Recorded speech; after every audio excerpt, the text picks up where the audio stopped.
In this video, I'm going to give you a few pointers to help you out at your Ginny Lake experience inside of Grand Teton National Park. I'm going to provide a few pointers, times, and ideas of what you need to do so you can get here and have a good time without too much stress.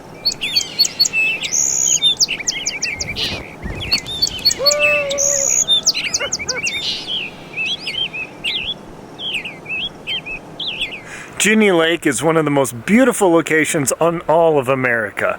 The location is right at the base of the Tetons and the Cathedral Group and is quite spectacular, but as you can see behind me, it's all hidden behind trees. In this video, I'm going to share a couple pointers to help you out when you come to Ginny Lake parking lot. The first, as you can see, cars hovering around here, cars hovering around there, and cars and trucks and everything else hovering around here, is if you expect to come to Ginny Lake to go hiking and everything, show up before 8 a.m. if you can.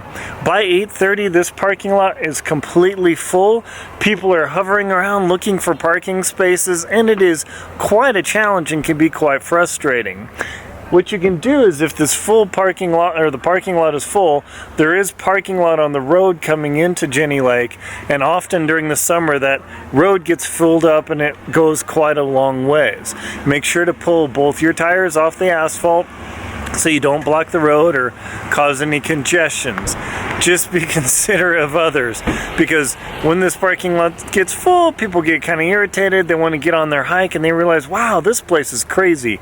Ginny Lake is a madhouse, and that's just to be expected. The second thing you want to make sure you bring is plenty of water, or at least water containers, because at the Ginny Lake Visitor Center you can fill up your water containers with beautiful crystal clear Grand Teton National Park water, and it's a good way to go. But the air in the Rocky Mountains, especially in northwest Wyoming, is incredibly dry. Just like when I'm doing this video right now, I'm feeling a little bit parched, but I've got several liters of water with me. Take a little bit more than you expect to take when you're going on your hike, either to Inspiration Point or Moose Ponds or wherever you might be going. I don't know how many times I see people with just a half-liter water, those little cheapy disposables. They're halfway to Inspiration Point. They're starting to feel delirious and looking bad and like they're gonna hurl. So often I walk by, you feel okay? Oh yeah, I'm fine. And they look like they're gonna puke. So, hey, do you want some water? No. And I say, look, I got plenty. Would you like some? And then always they're thankful I pour the water in. This is, of course, all before COVID, but people are like, oh my gosh, because they just didn't expect it would be this hot, this dry, this far, this hard, because the elevation is over 6,000 feet here, and it gets pretty parched. So definitely bring a little bit more water than you would expect, because you don't want to be feeling sick on your hike. The next thing to make sure you bring is sunscreen, and put it on when you're at your car or your vehicle before you're leaving, because the sun is intense here. Even though you might be from a sunny location, like, oh, I'm totally used to it, this 6,000 plus foot elevation, and especially if you're hiking higher, you will get burned. It just will happen. You'll get torched, and you won't know why. It's because that extra mile of less atmosphere makes a big difference. So definitely bust out. Don't get the 8 SPF or the 10 SPF. Get the most powerful stuff you can get. Yes, I know, oh, maybe it doesn't make a difference above 50, but I'm out here all the time, and this is what I use.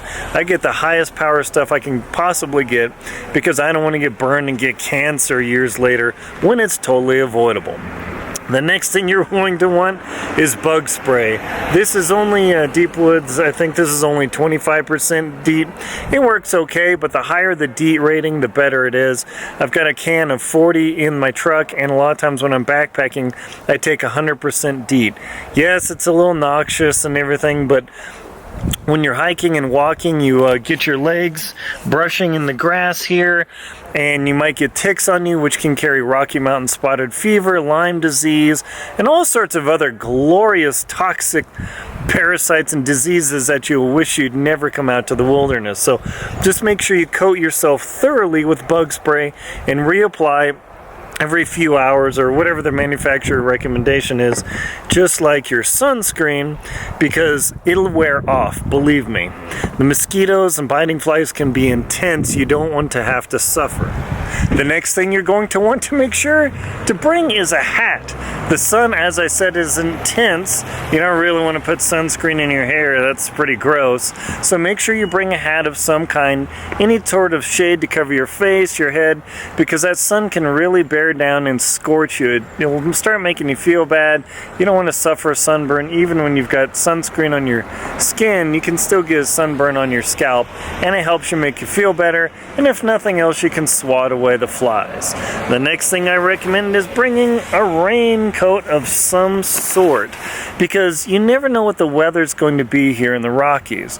As you can see today, it's looking a little threatening. I know there's a 20% chance of rain, which, here, who knows. You might look at the forecast and it'll say, oh, it's perfectly clear today. And in the afternoon, thunder showers come over the mountains like so often happens in the Tetons, and you get surprised, soaked, and a little uncomfortable. I know it's mildly irritating to bring a jacket, but if you're hiking a long way, say up to Lake Solitude or something like that, you might be surprised what happens in a few hours. The next thing I would recommend when you come into the park is purchase your National Parks Pass. Yes, I know it's expensive, but if you plan to go to Grand Teton National Park and let's say Yellowstone, by the time you buy the 2 entrance fees, you're almost at the cost of a National Park Pass, and this allows you to get into all the federal lands and all sorts of things. I end up buying one every year just because of the travels and things I do, but it allows you to drive up, flash your pass, and keep on driving. It makes it very easy to get in and out of the park so you don't have to wait in the line. And just like the couple entrances to Yellowstone, often there's a pass only line that you get in, you flash your pass, and you keep going, so there is a great advantage there. 2, if you happen to be hiking by yourself like I do so often, make sure you let somebody know where you're going and when to expect you back. Even though the lakes, the lake trails and the trails around Jenny Lake are highly trafficked, that doesn't mean you might step off a trail for whatever reason for a few moments, slip, fall, twist an ankle, hurt yourself, knock yourself out. You never know. You always want to tell somebody who's responsible, not just anybody, not your dog, but somebody who will actually care, to be concerned about you. But do be aware, don't be highly reliant on those satellite transponder beacons like Spot and whatnot, because so often that happens that Jenny Lake Rangers get phone calls from people saying, oh my gosh, I haven't heard from my wife, husband, girlfriend, boyfriend, nephew, niece, whoever, and they haven't texted me in the last hour. Those devices are not highly reliable, especially in the deep canyons in this area behind me, up in the Grand Teton area. So just be aware that that is not a 100% reliable system because there's no feedback. So do be mindful that that is not a 100% commercially viable device. It is a consumer device, and you don't want to have people freaking out and calling the ranger station worried about you, because the rangers get calls all the time from people, oh, I haven't received an update. And the rangers will say, well, whatever their policy is. So just be mindful of that. Yes, communication's great.